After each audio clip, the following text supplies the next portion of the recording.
Hey everyone, you're about to check out our brand new Bethesda E3 2019 video. Definitely make sure you like and subscribe. We're talking everything Bethesda from Sunday night, so stay tuned. Right now.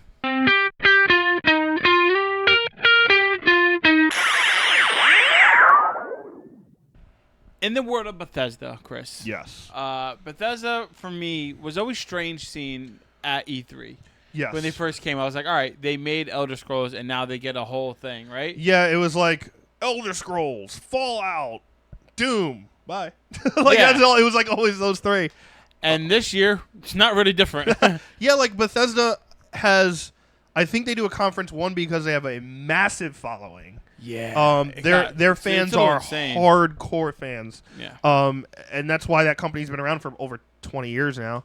I can't believe it's been that long. Yeah, Bethesda was never a conference I usually watched. Mm-hmm. I have in the last, I'd say, like 2 to 3 years. Since we've been doing the show. Since we've been doing the show, basically, for Bethesda. Because, again, it's mostly stuff that's like, hey, Elder Scrolls is so long. I played it once. I don't need to play it 40 times. We're releasing Elder Scrolls on your refrigerator. Yeah, exactly. It's going to be able to play on your calculator. On your mama. It's on everybody. So, like, I never thought of Bethesda as, like, this is the conference. It was always, like, the lower tier of, like, all right, it's a conference at E3. I'll watch it. But, yeah, this year was interesting. They were actually the only conference and the only company that actually took the criticism on the chin. They did. And responded to it in a positive way. Like, EA kind of just ignored everything, and we're just like, hey, don't worry, there's no more microtransactions. We're good, right? You know, like, and this was more of like, hey, we get it. Fallout 76 was a giant fuck-up, but we fixed it, and thank you so much for sticking with us while we fixed this game, and now you like it. They put new story mode. Yes. There's human NPCs. Yes, which is a big thing. They also put, which I really liked a lot, Battle Royale mode, like nuclear winter, which makes sense for this. Makes sense. And nuclear weaponry. Yeah, I was about to say, like, and then the last one alive is the head of the Vault 52. It's a post-apocalyptic world. You throw some nuclear war in there. Yeah, they're like, oh, savages running to each other. Yep. I actually like it. I don't know, like some games, they throw in the Battle Royale just to have it. But this, it felt right and it felt organic. And it gives people something to do. It did. And I mean, a post-apocalyptic world, you want to fight each other. So here you go. Exactly. That's what you want. And I don't think Fallout's ever had a Battle Royale. No. So this is actually a really big thing for them. After they're like, hey, we fixed it. Now we could throw some of the other stuff that you'll love, and you won't even have to think about the crap up. I think this is a good fix for 76. I think so, too. And I think putting like Elder Scrolls more games for Switch. Yes. Helping the Switch library grow is always a plus. Yeah. And then they did show a new IP, which was very interesting. Yes. So the new IP they showed is Ghostwire Tokyo. Yep. So pretty much, by the way, the graphics look amazing for this, man. I couldn't believe I was watching an in-game engine. It looked like we were just watching life in Tokyo. I thought so.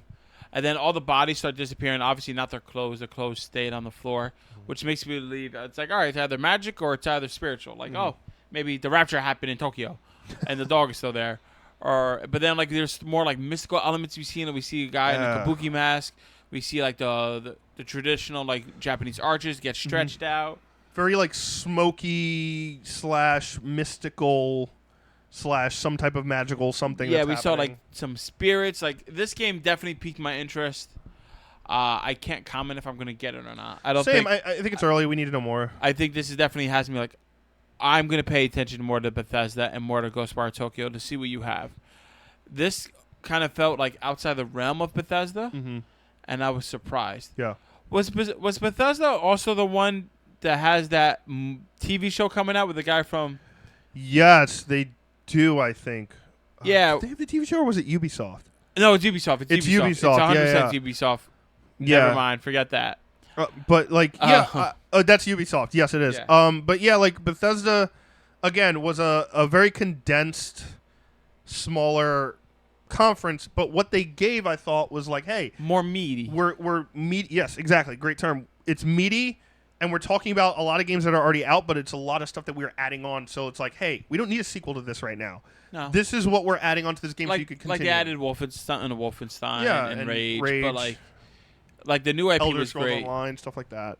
the other new IP I was very interested that they put out was Deathloop. Deathloop looked really interesting. So like Groundhog Day, people love that A kind lot of of Groundhog thing. Day stuff. Yeah. So they have to fight each other. They have to kill each other. Well, the woman has to kill him to keep the loop going. Yes. And for some reason, they needed to keep the loop going. And she made a comment, the longer she's there, the smarter she is. He made a comment here, the more he is, the dumber he is, or something like that. Yeah, and he has to break the cycle of time, and she has to keep it And she has going to kill him. keep order in the cycle, and he has to break that cycle. I'm Very Inception-y. Yes. I think they're going to be, like, related to each other at the end, or, like, husband and wife. That'd be cool. Maybe it's a prison, and, like, she has to keep him in prison. That's the only way. Keep him distracted. Like a mind prison, almost like in Preacher. Yeah. When you're in hell and they keep you in the mindscape. I mean, I really like this new IP that Bethesda's coming out. Yeah. We saw more for Doom. Yeah, and again, really quick, Go ahead. Ghostwire Tokyo and Deathloop both to me seem like here's a teaser for these new IPs more in 2020. Yes, it definitely felt like gameplay in 2020 for a late 2020 release type deal. It was definitely very short. It was definitely like, hey, it's coming out, piques your interest. Both of these games, you were sitting at the edge of the seat like, oh, yeah, I like interesting. Different. This is a different direction that they're going into, more of the story-based single player. Yes, but this is very much more like Doom's huge multiplayer. Doom was like the original first-person shooter. The original first-person. It is the original first-person shooter and multiplayer, and Elder Scrolls is the massive overworld, open world, and then Fallout is like your kind of mix of both single and multiplayer. The Elder Scrolls Online, I do want to touch on. Go for it. I never played it. I've always wanted to get interested in it. My squad of friends didn't want to get into it. But after watching that cinematic trailer for that DLC, breathtakingly blown away. Yep. I was like, wow, it's this hard to fight a dragon. This is something that's that real. dragon trailer was the shit.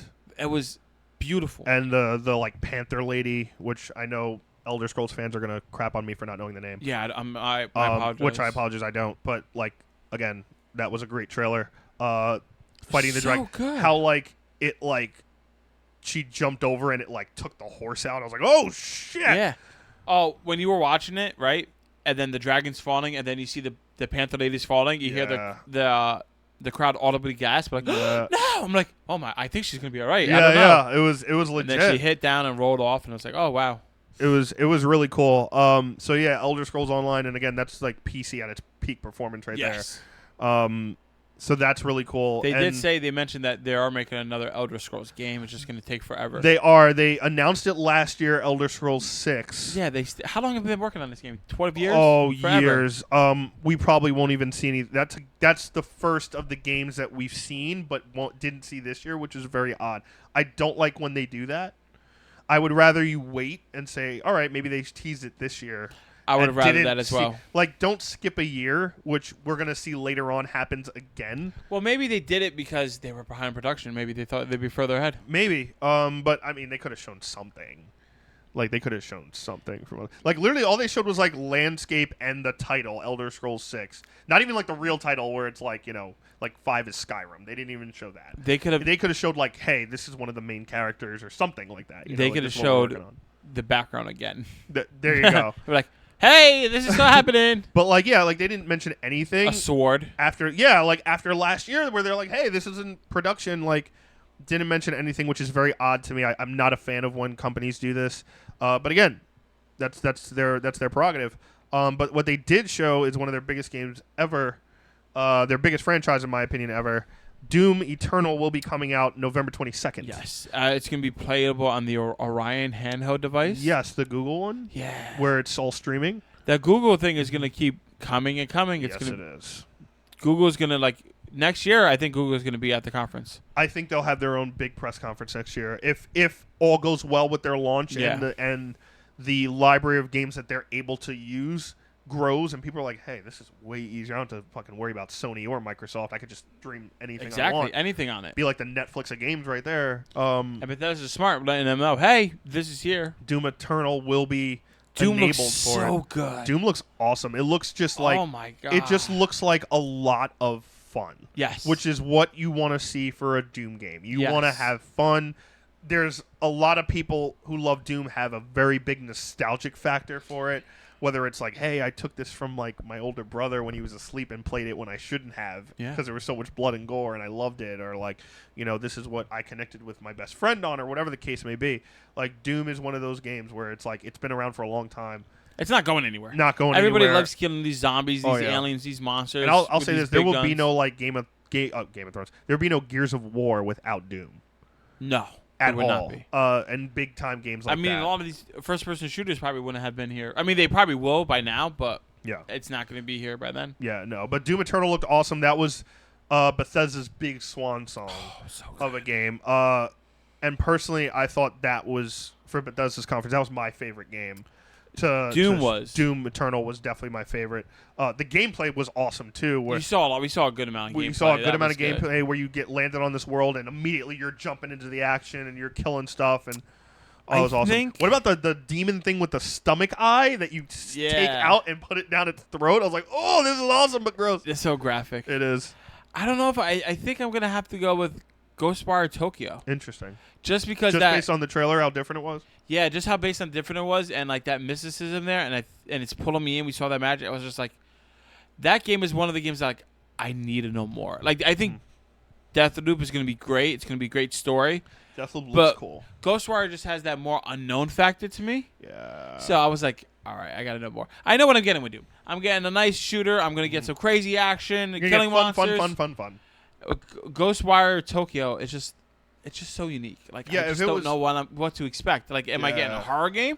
Am I getting an action adventure? No, I'm not getting an action adventure. I'm gonna story driven. I'm throwing in detective story, mystic, like detective meets like mystic arts that he doesn't believe in. Maybe. You know what I mean? Like the straight edge detective of like, I believe in what I fucking see in front of my face is like has to deal with some weird mystic shit and open his eyes. I mean, it really comes into the next trailer that you get after this. It really is going to seal it or break the deal.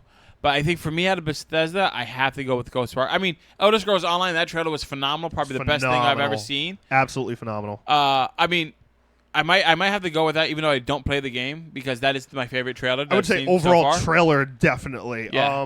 But game I'm most interested in, and I think the quote-unquote winner of Bethesda is going to be Ghostwire. I think definitely because it's new, too. And it's an IP that, like we said, Bethesda, you don't usually see them go that way. No, not anywhere near this. So I'm very interested in Ghostwire as well. I want to see more.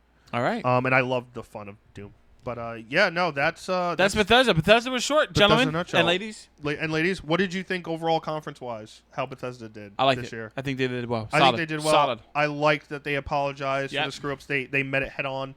They, took it like they felt very humble. Yes. They felt very and genuine. Genuine. That's the better word. Yeah. Genuine and humble. So I like that they did that, and then we're like, all right, now let's move on and show you guys what you want to see, as well as some new stuff. And I thought they did a great job. Speaking of moving on to see new stuff, tune in, because in just a little bit, we're going to talk about our Ubisoft conference. Well, not ours.